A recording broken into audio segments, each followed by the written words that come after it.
Good morning, good morning, good morning. What is up, everybody? Happy Tuesday. It is April the 15th. JT here with another Xtrades FOMO live stream. I hope everybody is doing well. Let me get over to our live stream chat. See how everybody's doing this morning. The champ, what's up, the champ? Galbina. Let me see if I can change up. Yeah, there we go. I can see everything a little bit better there. Navy Plum, what's up, buddy? Gem and Fighter, I'm guessing that says. What is up? Good morning, everybody. All right, let's get into it. Let's start talking about what we're seeing in the markets. Let's get ready for probably some more insanity this week, and just be ready to focus on our charts and our trade setups and executing those, and just being very mindful that, again, everything can pivot very quickly, in the course of a tweet, essentially, and totally shift the market's direction with everything that's going on right now. So, as I've said, I'm sure multiple times on these live streams, as we look at these trade plans and setups, definitely make sure that you are keeping your position sizing smaller, scale it down as we sort of work our way through this. I mean, hopefully we will have some more clear signs and less of a, a trade war, tariff driven market before too much longer. But for now, we've got to deal with what we've got. And so the best advice I can give anybody is to keep things very small, be extremely careful swinging anything. Great example of that. One of our trade plans, Boeing, was one of the ones that we did with the Sunday member selected tickers. This one just got some really bad news out of China, essentially saying that they're halting any orders for Boeing jets. I don't know how many orders they had stacked up, but that has Boeing down 3% this morning after having a pretty decent day. We'll get to that trade plan, though, here in a moment. So let's talk about what we're seeing here in the markets in general, and then we'll get to our trade plan reviews. Then, of course, we will work on some new trade plans live together here on the stream this morning. What's up, Adrian Yonkers? What's up, Sam? Good morning to see you all on the YouTube side of things. So if you guys have any questions, please feel free to drop those in the chat. If you're in the Discord, there's a little chat bubble, looks like a little word bubble up in the top right-hand corner of the morning live stream channel. Click that. That'll open up the chat where you can send me questions and ask for tickers that you want me to take a look at, all that sort of stuff. So please feel free to start chiming in with any questions or ticker requests you all may have as I kind of work through our analysis and our trade plan reviews, so we can shift gears right into doing those new trade plans as soon as we wrap up this sort of prep part of the morning. So with that being said, let me get a little bit of coffee in here. All right, so what are we looking at here on S&P futures? It's kind of mixed. Let's zoom out a little bit. The smaller time frames are sort of all over the place. So a couple of things, to note here when it comes to ES. First and foremost, right, leading up to this big move to the downside, essentially leading up to liquidation day, we had this 55.61 level on watch as key support as we approached it from overhead. We did get a nice double bottom move off of that, but ultimately, this is the tariff announcements from liquidation day. We see a very clear, right, break below, strong back test, and then ultimately just totally melts down there overnight and into the following morning. So that was your kind of liquidation day and follow through the following day. So we're going back to that 55.61 level again, where we had strong support. We've now seen it break below, test as resistance there prior. We're now making lower highs. So as we try to make these pushes higher, we are not getting up as far into those resistances as we need to be for bulls to really try to shift this narrative back in their favor. So keep that in mind. We are making lower highs. We're also making higher lows. So setting up a little bit of a triangle pattern here. But ultimately, my concern is twofold, really. One, we have this downtrend here that we're still a ways away from testing, so there's still some more room to the upside before we bump into that. The second part that has me a little bit concerned is this 55.61 level. Again, strong support there previously. We've already seen it reject very firmly there once before. That would be a very, very interesting spot to watch to see if we double top, especially with this trend line right overhead. Could see a double top and a rejection for a new low of the year, potentially, just depending on how everything plays out with the news cycles and all that sort of stuff. Again, I would, you know, almost always say charts precede the news, and in a lot of ways they do. For example, we saw running up into this resistance, this was one of our big reasons for taking puts going into that liquidation day tariff announcements. So, the charts can precede the news, and I say, the only thing that you can do is stick to playing the charts. There's no way to truly play the news, quote unquote. But we are in a little bit more of a news-driven cycle in the markets where there are things that can totally take us by surprise and may happen not at obvious spots on the chart. So, screen share. Yeah, thank you, Navy Plum. My bad. I'm sitting here talking, and nobody can see anything that I'm doing. So, my bad. Apologies. Thank you, Navy Plum, for the reminder. So, this is that 55.61 level. Let's just talk about this one more time since I totally screwed that up. Broke down, bounced here. Here's our double bottom off that 55.61 level that we've been watching for quite some time. Here's that break below, back test of resistance again. That 55.61 is going to be a key level for us to reclaim. Now we are making lower highs on some of these other key levels on the way down, projecting 55.25 there on that last top, and now struggling with 54.78. 55.61.25 still being that key level that I think we really need. God dang it. Thank you. Man, I am all screwed up this morning on the Discord side of things. Okay, so no screen sharing, no talking. Let me try this for 100th time. I just said good morning to everybody. Nobody heard it. So what's up, Champ, Navy Plum, Mike, Jem, Albina, Tony, Fighter. I actually drank coffee. You guys just didn't hear it. I jumped in on one of Hydra streams, I think, the other day, and so I muted myself because I didn't want to interrupt or interfere in any way, and I just forgot to turn that all off. So my apologies. Okay, so let's do this a fourth time, or however many times it's been. I promise we will get through this. So what are we looking at? What have I been talking about while you guys couldn't see and then couldn't hear? We were talking about this 55.61 level, right? You all who have been joining these live streams for quite some time know that we were watching that level all the way down for a key support. It did hold the first time we came back up, rejected, which was this beginning of this trend line forming to the downside, this purple trend line. That rejected, came back to that same key support there at 55.61, gave us a double bottom back up into the trend line, but that's where liquidation came in. Tariff announcements started rolling out, and that's when we absolutely tanked. We broke below, we back tested, so a real nice break below. So what was support, what was the floor, broken below, now gets tested as resistance, as the ceiling, and ultimately did reject us down lower. So that 55.61 continues to be a really key level, in my opinion, as we try to gauge when this market might start to look a little bit more bullish, a little healthier again. Other things that I've noted that you all just couldn't hear is this 55.61 level. Since we've broken below that, we are now making lower highs. If you look at kind of the bigger moves, this was the tariff delay announcement that then kind of got immediately reversed. And who knows what's going on with these tariffs right now? I don't think anybody does, including the White House. But you see we're making lower highs, right? So instead of making it back up to 55.61, we're making it back up to 55.25. Now you see us struggling here with this 333 SMA on the hourly, continuing to reject 54.78. So lower highs, but we're also making some higher lows. So sort of a triangle pattern forming a little bit here. However, if we look at this as a potential trend, I think we may be kind of consolidating our way out of it, not really breaking down out of it, but consolidating our way out of it. And that's definitely a good, clean trend line. We are breaking out and below it.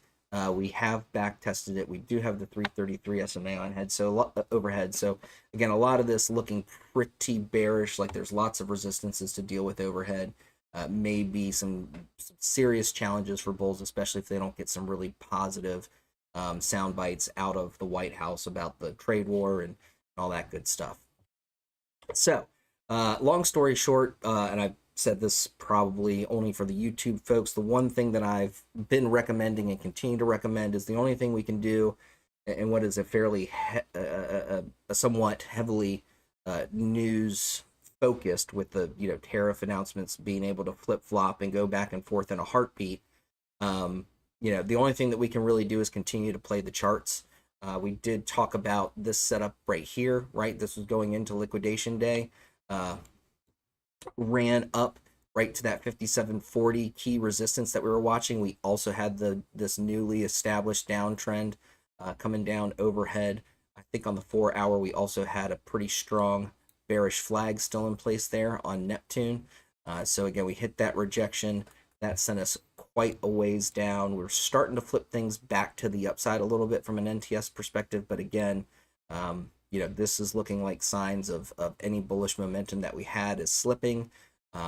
And again, lower highs ever since we broke down and back tested 55.61. So 55.61 for me is a really, really important level for us to reclaim. And it looks like at this point, if we do reclaim it, we'll probably break out of this downtrend. Until then, I would be very, very, very cautious about getting too aggressive with bullish positions or trying to catch falling knives and buy the dips. Generally speaking, when the market's bullish, absolutely buy the dip. I think the market is extremely volatile, leaning toward bearish right now. Will there be dip buy opportunities? Probably some, but you've got to make sure that they are the highest quality setups when you take a shot at those.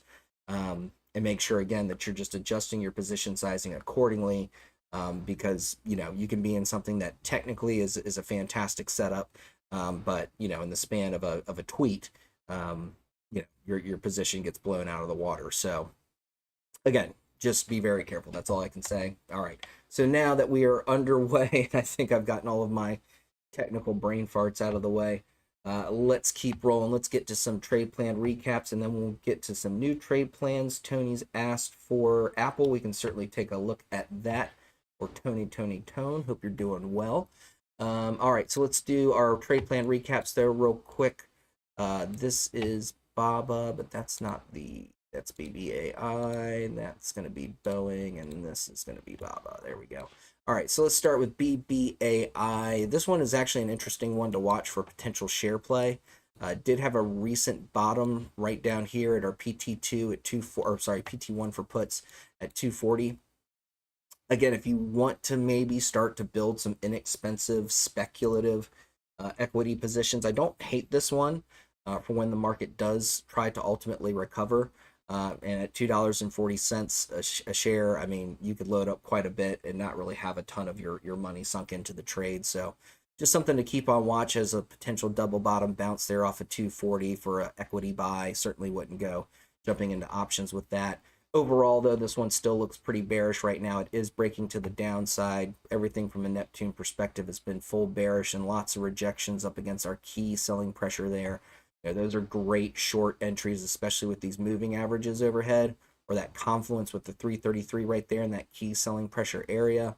Those are great opportunities to go short on these positions. So, yeah. Oh, speaking of coffee, let me get a little bit more in. So, BBAI playing out to the downside and looking good for continuation right now, but I do like a potential dip buy on shares at that PT1 for puts. Boeing, we talked about this one. Again, charts can precede the news, but sometimes it's kind of really only obvious in hindsight. So here we saw Boeing yesterday run right up to our call entry. What was it, 162.55? So it printed 2 cents above our key resistance.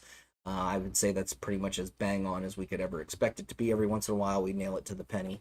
But ultimately rejected that and is now hit with some news here this morning about China cutting a bunch of jet orders from Boeing. And Boeing now looking like it might break down below the put entry. It's trying to hold on to it here going into pre-market, but right now put entry being challenged as a potential breakdown opportunity. This one certainly could see PT2 from here if it does break down, just based on how Neptune and all that is set up. But don't be too greedy. Make sure at the very least, if you aren't taking profits at PT1, that you're moving your stops up. And don't let those green trades go red, especially in this market. That is pretty much the worst thing that you could do right now, is have a position that's moving to the upside. You got a decent bit of profit. You let it slip. through your fingers and ultimately go to a point where it may never recover. So this is not the market for doing that, in my opinion. What's a good source for news? Financial Juice is probably one of the best ones. And if you're in the Xtrades Discord, we do have a newsfeed channel that kind of like aggregates all that. But yeah, I would say, Financial Juice. If you're looking for kind of like the big economic readings and stuff like that, I use the Trading Economics calendar. I can post you a link for that real quick. And I like the Trading Econ calendar because it's kind of really easy to filter and all that sort of stuff. So this would be that. So this is a little bit more for like knowing stuff that's, you know, going to be released. It's a planned news event.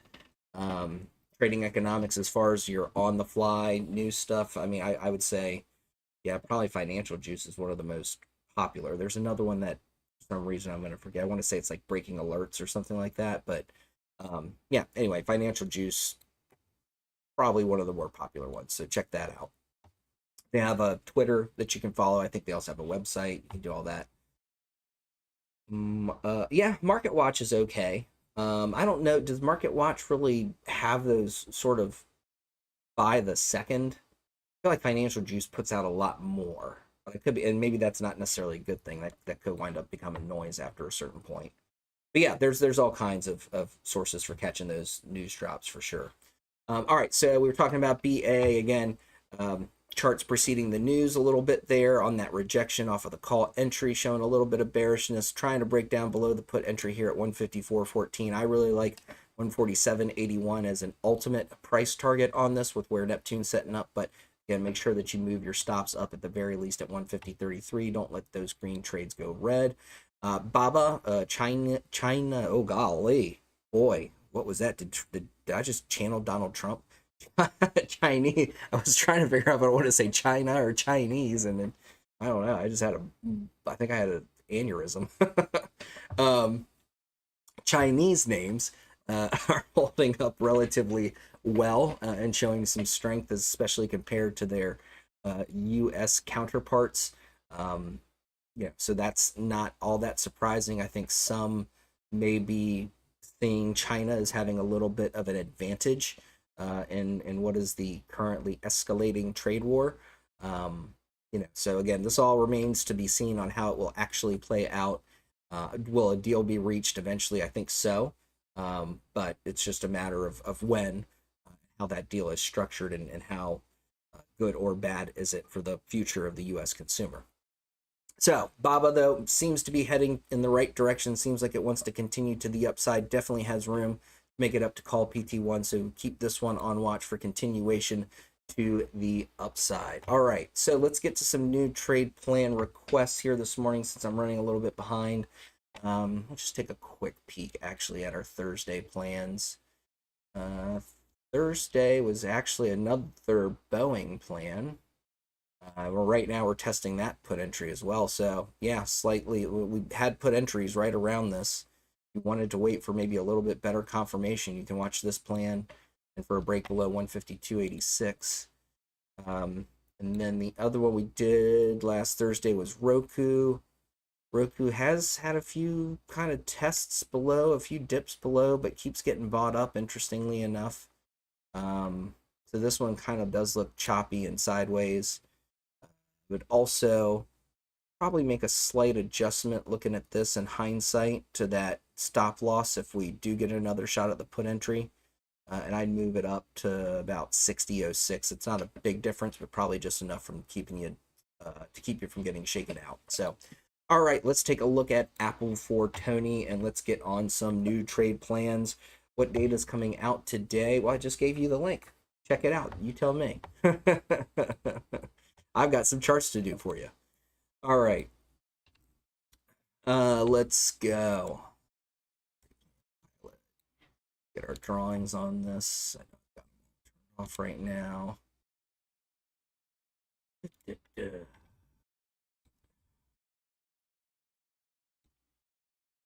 and these. Get easier. Okay. So Apple was looking strong, pulled back, almost fill in the gap. So that'll be an interesting level to watch. Needs to bounce there, or it could pull back further for sure. You could do Amazon. Yeah, sure. I'll try to take a look at Amazon. We should have time for that right after this one. Unique Visuals by William Powell. Shameless plug for Unique Visuals by William Powell. All right. Let's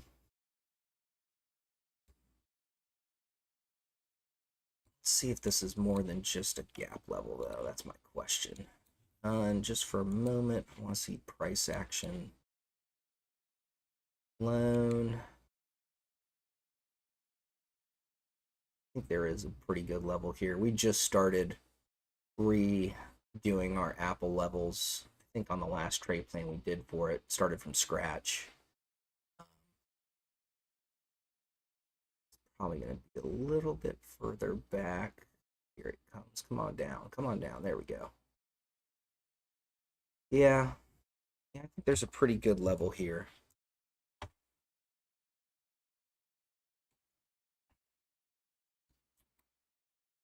think if we break below that, it would essentially be if we continue below the gap fill. I'll be very surprised if we don't really continue below the gap fill. Be a pretty bearish move for Apple. Below that, I definitely like this weekly support. Potential bounce and therefore price target. For the downside, they're at 191.39. Second target, yeah. A little bit of some kind of a liquidity grab there, but historically, especially with it gap, perfect gap fill rejection right there. I like this. That's probably the more reactive level where we would want to take more profits if we do continue down below 191.39. Below that,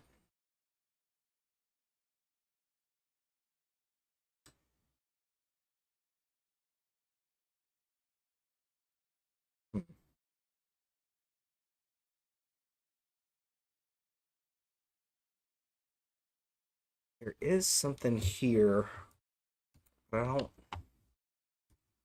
You know what? I'm gonna factor in that again. If the market starts dumping real hard, which I would say would probably be something that we would see as Apple makes a move down to some of these levels below. I wouldn't be surprised to hear some more market manipulating type news announcements, tweets, excretions, whatever you want to call them. Try to flip things back. So 183.15. I think it could dip a little bit lower than that, but let's just be smart and get our money out, take our profits, move them on to the next trade. That's how we compound gains. That's really how you do turn trading into something that becomes a serious revenue generator versus a hobby. Don't get stuck in a bunch of red positions. Hope is not a strategy, right? And yeah, make sure that your capital's ready to go out there and compound, send your dollars out into the market, tell them to come back with some more dollars. And then once you really start to build a nice portfolio, especially of equities that you like, then you start selling options contracts. And that's where you kind of wind up on easy street.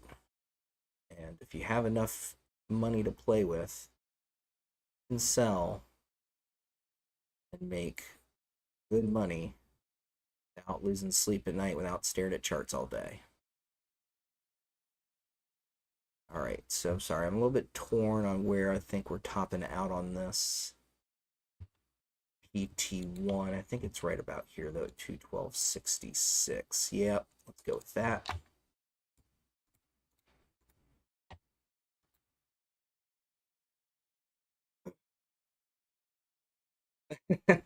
What's up, Chris? Yeah. If you haven't, it's like the old Peter Pan movie where like Tinkerbell, I think, like drank some poison or something like that, and I want to say it was almost like a stage, like a recorded stage production. I think they had a woman playing Peter Pan, which was different. And so they were like, like the whole audience had to clap their hands, and if everybody clapped together, we'll save Tinkerbell, we'll bring Tinkerbell back from the dead. And it's kind of like sometimes I see people like in the chat like kind of like, okay, everybody clap together, help me save my trade. Like, that's not how it works. Just cut it. You should have stopped out by now, right? Like, there's a point where, like, even if it does bounce back, the odds of something bouncing back rapidly enough to still outpace all the theta that's already burned up on your contracts just becomes, it's like, have you ever seen that video of Rory McIlroy hitting a golf shot through the open window of a BMW SUV? You're pretty much trying to hit that shot. Like, you're hoping for that 1 in 1,000 chance that something happens and rallies your position enough to escape with some profit. And ultimately you're just sitting there dying a slow, or that position is just sitting there dying a slow death. So yeah, you got to be very meticulous about, watering your flowers and pruning your weeds, right? The weeds being your red trades, the ones that are just hanging out and you don't really know what to do with them. Prune those suckers, get them out of there, grind them up, turn them into fertilizer for your next trade. How many more analogies can I come up with? That's not how this works. That's not. Yeah. That is a good one. That's not how this works. That's not how any of this works. That is a good one. All right, let's get our levels dialed in here. 206.60 up to 212.66 and 218.71 and 225.49 with a stop at 202.79. An entry 197.03, then 191.39, 186.42 and 183.15. Stop loss average down. This one 269. Okay, so let's turn the indicators back on. Throw trade plan pilot on here. Let me adjust my offsets real quick.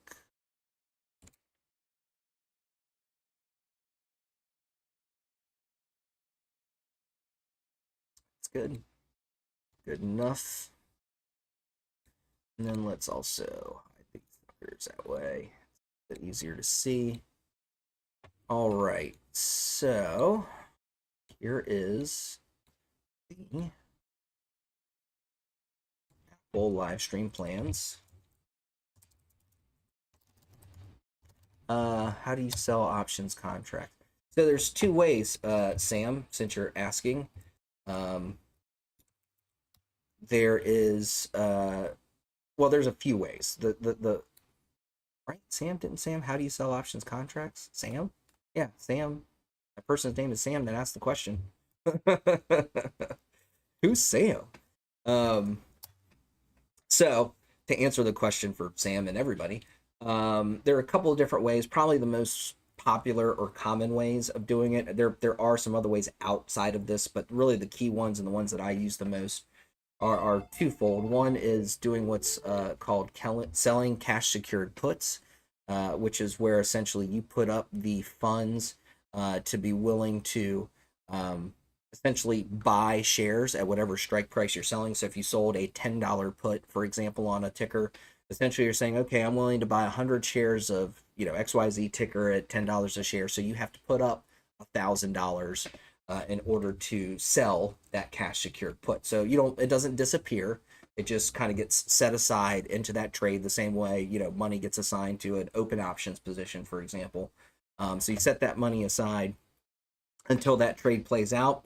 Generally speaking, you're looking for as close as you can get to like a 10% ROI on those. So for example, if you're selling a $10 put, you want to get somewhere close to like $1 in premium if you can. Sometimes you can't, and that's okay. But yeah, I'd say anywhere in the 8 to 10% range is pretty good premium collection. And so at that point, you do one of two things, right? You ride it out and eventually keep your, $100 that you gained in premium when the contracts expire worthless, or if the contract expires below $10 and you still like owning shares at 10, you take assignment, you keep your premium, so you still keep your $100. You buy 100 shares at $10 each. I look at that as essentially a $9 net cost per share starting off with that equity position. So 10 minus the $1 in premium that you collected. So that's cash secured puts. Then once you have 100 shares of something, so if we're talking about the wheel strategy, for example, you sell those cash secured puts. Eventually you take assignments. So now you have 100 shares to work with, or however many hundreds of shares if you sell multiple puts.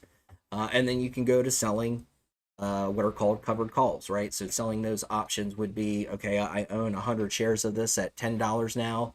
I'll sell an $11 covered call. In other words, saying I'm willing to sell my shares at $11.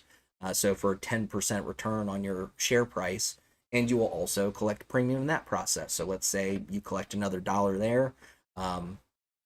Ultimately, what you're looking at there is $1 in premium from selling the puts.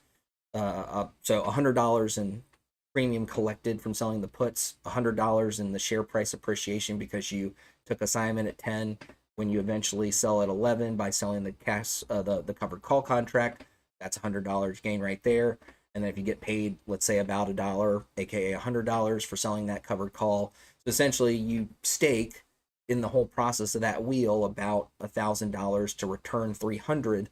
But it's a fairly easy or easier process. Now, where that becomes a little bit challenging, and this messes up a lot of people, is you might wind up selling those covered calls, and then something major happens, and the ticker that you're in has this major short squeeze, and it goes from $10 to $15 in the span of a couple of days. Well, now this is really where there's a downside to this strategy, and that is there is essentially lost opportunity costs in that if you hadn't sold those $11 covered calls, your share price would be returning $500, and you could probably even sell covered calls at that point for even further out of the money. We're getting into a whole another conversation, really, but it's definitely a fantastic strategy. Selling options is the way to go. It's how I generate a lot of passive revenue and income, and then I roll some of those premiums I collect from selling those options contracts into buying long options contracts, right? So kind of compounding that money and putting it back to work. There was one other point I was going to make. I forgot what it was. Hopefully it'll come to me. But anyway, so that's that is what it is. All right, so let's again, I could go on forever on that topic. Copy message link. Sorry, got myself off track there a little bit, talking about essentially the wheel strategy. So if you want to kind of really dig into that whole concept that I just went over, to simplify it, it's called the wheel strategy. It's a very well-known strategy, been used forever. And it's a great way to just, again, sit there and generate that passive income, roll some of that passive income into long options contracts, and then put it back to work, make even more money for you. All right, so let's go ahead and get our alerts set. Trade plan pilot, any alert. We'll go, shoot, you know what, I forgot. On regular trading hours, so we're not getting pinged at all hours when the market's not even open. Let's try this again. Trade plan pilot, any alert. We're going to get alerts every 30 minutes. We'll give this until next Tuesday, end of day. And this is Apple live stream plan 8. And let's save this to our Tuesday live stream 1. Remember, simple, save. Okay, so just to talk this through real quick, and then we'll move on to Amazon. What are we looking for here on Apple? We're looking for a break over 206.60. That should give us upside opportunities up to 212.66, 218.71, and 225.49 with a stop loss average down at 202.79. For the downside, we're looking for a break below 197.03. That should give us targets at 199, 191.39. There we go. 186.42 and 183.15 with a stop loss average down at 269.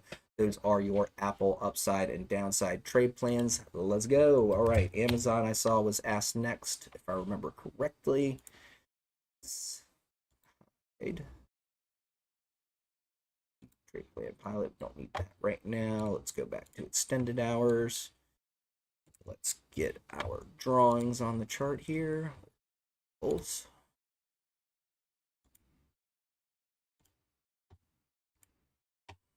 And let's also clean this up real quick. All right, so Amazon. What do we want to do with Amazon?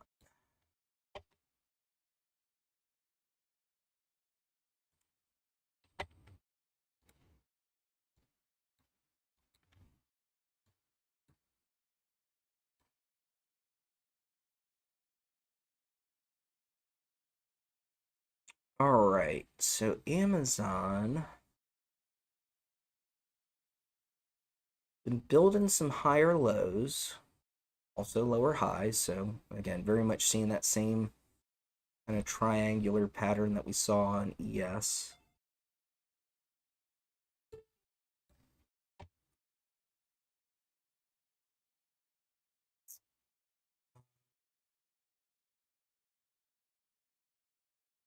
I think we're looking for, I know this is maybe waiting what seems like a little while, but patience pays in this market. I don't want to get into a position too early before we have really good confirmation. I like confirmation for continuation to the downside below 176.84. Stop loss I do like there. So then the next question is, where's our first price target? Yeah, right there. Also got a good confluence with Neptune, prior resistance that could act as support on our way back down. Plus that confluence just a little tiny bit lower. I like that as a PT1, PT2.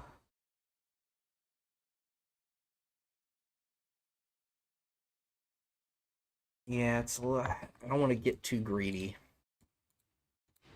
I'll go for this 170.03 level. An ultimate downside target. We do have a weekly support here. Could double bottom. What is that? 167.22. So I like that setup for the downside. Upside. Yeah, it could get interesting if we can break over 184.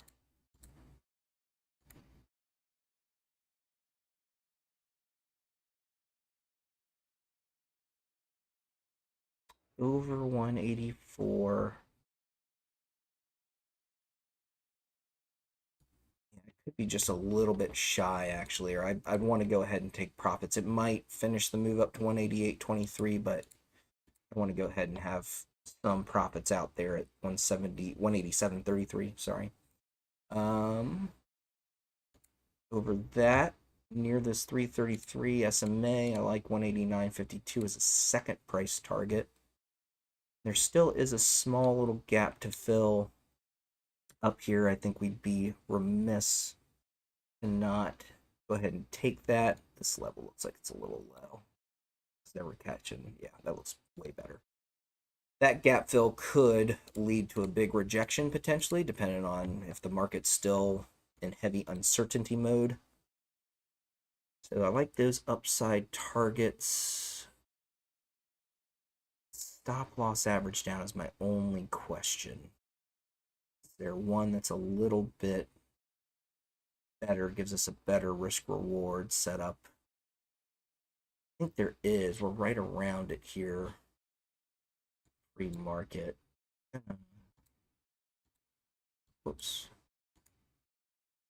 I'll look at this real quick with just nothing else on the chart. Yeah, it's right around here. Let's see where that puts us. Yeah, it's a slight little difference, but I think it's a worthwhile difference. If you really want to give it some more room, you can use the same stop loss average down from the downside plan. 1, 2, 3, 1, 2, 3. Okay, cool. Let's go. Actually, should we tighten up that put stop loss too? As I'm looking at this, there probably is a smarter one. Yeah, right around here. Might have that level a little bit low. We are going to switch this up. Sorry. No sense in going into a prolonged ass beating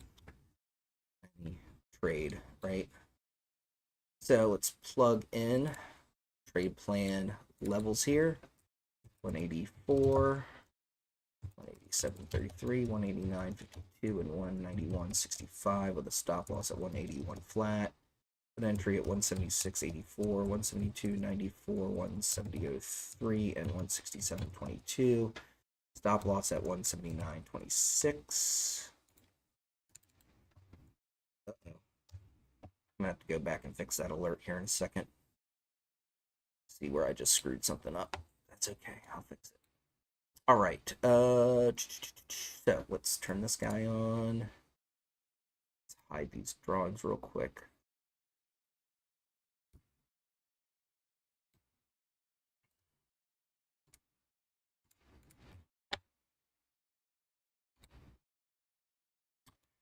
Go, that looks cleaner. Good overall, okay, let's go. Here is your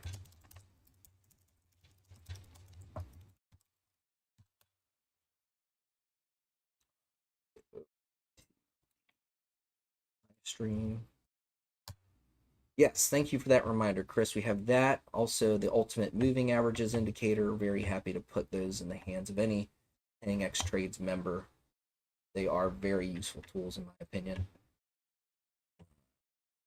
Not as good as Neptune, but pretty solid. Pretty good. All right, let's go to watch lists. Let's get this in here.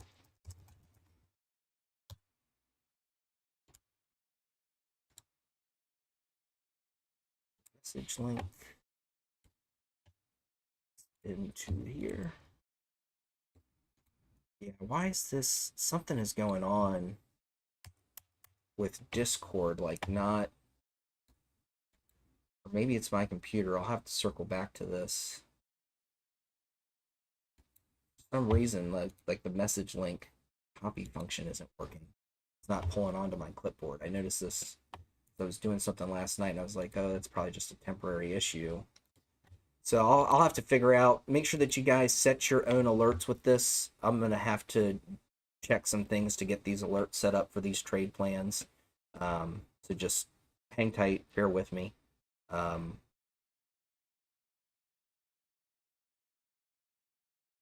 Yeah, because there's something weird going on with like how Discord's talking to my clipboard or something. So anyway, we'll get that figured out, and I'll get those set up hopefully shortly before the trading day starts. So what are we looking for here on Amazon? We're looking for a break above 184. That should bring targets at 187.33, 189.52, and 191.65 with a stop loss average down at 181. To the downside, we're looking for a break below 176.84. That should bring targets at 172.94, 170.03, and 167.22 with a stop loss average down at 179.26. Those are your Amazon upside and downside trade plans. This is your Xtrades FOMO live stream for Tuesday, April the 15th, 2025. I want to thank you all so much for taking a little bit of time to join me this morning. Hopefully we all learned something today. Hopefully you all are walking away with some trade plans that are going to make you some solid profits in a very uncertain market.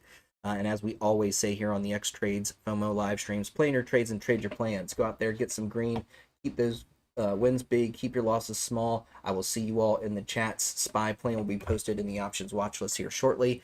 So until Thursday morning at 8:30 a.m. Eastern Standard Time, when we'll be back here live, take care. Have a great day. I will see and talk to you then.